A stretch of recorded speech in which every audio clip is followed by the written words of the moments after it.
ચાલો બાળકો સ્વચ્છતા વિશે શીખી. સ્વચ્છતા એટલે ચોખ્ખું રાખવું. સરસ, વેરી ગુડ. આજ સુધી આપણે કેટલી સ્વચ્છતા શીખાશે? ઘરની, પછી રોડ રસ્તાની, વેરી ગુડ. પછી વાહનોમાં આપણે બસમાં એમાં જતા હોય તો ગમે ત્યાં થૂકવું નહીં, કાગળ ન નાખવા, ગંધારું ન કરવું છે ને. પછી જાહેર સ્થળોની, બાગ બગીચા, બસ સ્ટેન્ડ છે ને, શીખાશી. આજે આપણે ખાણીપીણીની વસ્તુની સ્વચ્છતા વિશે વાત કરશી. શાકભાજી, ફ્રૂટ આપણે બધું બજારમાંથી લઈને આવી છીએ તો ધોઈ જ નાખી છે ને, પણ રાંધેલો ખોરાક હોય તો એને કેમ સ્વચ્છ રાખશે? શીખશી ને આજે? ચાલો ભગવતીબેન.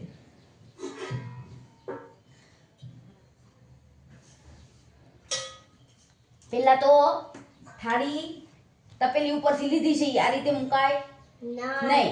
એને કેવી રીતે મુકાય? ઊંધી મૂકો, કારણ કે એની નીચે ધૂળ ચોટી જાય. તમે ગમે ત્યાં મૂકો એટલે શું થશે?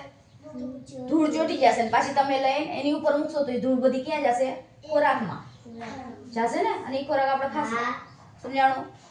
અને ખોરાકને લઈને આવી રીતે ખાવાનું ચાલુ કરી દેવાય નહીં. તો શું કરવાનું? પેલા કે જે વસ્તુ લીધી છે આપણે પેલા એને ઢાંકી દેવાની અને પછી જ ખાવાનું. એમને ખવાશે નહીં.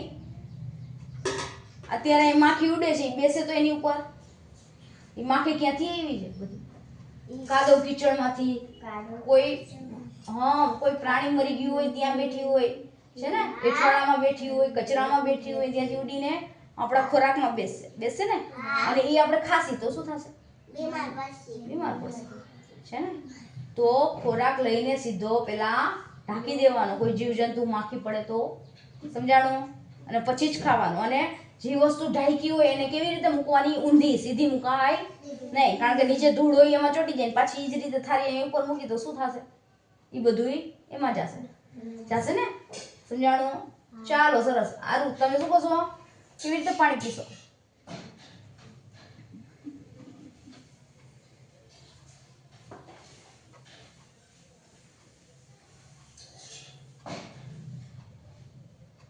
ચાલો, આ રીત સાચી છે?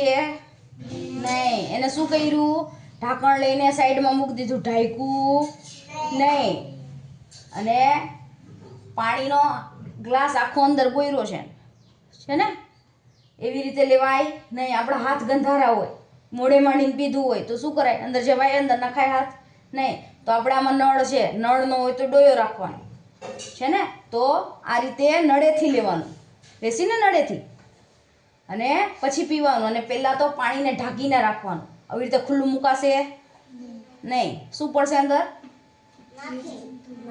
જીવજંતુ, માખી પડશે ને. તો આવી રીતે પાછું ઢાંકી દેવાનું. પહેલાં તો ઉપરથી લેવાનું જ નહીં. અત્યારે બધાને માટલામાં નળ આવી ગયા છે ને, તો નળેથી જ પાણી લેવાનું. સીધો હાથ અંદર ધૂળવાળો બોરાય નહીં. એ બધી ગંદકી અંદર જાય ને એ બધી પછી આપણા પેટમાં જાય તો શું થાય? બીમાર પડી ને. ચાલો, સમજાણું? સરસ, મજા આવી?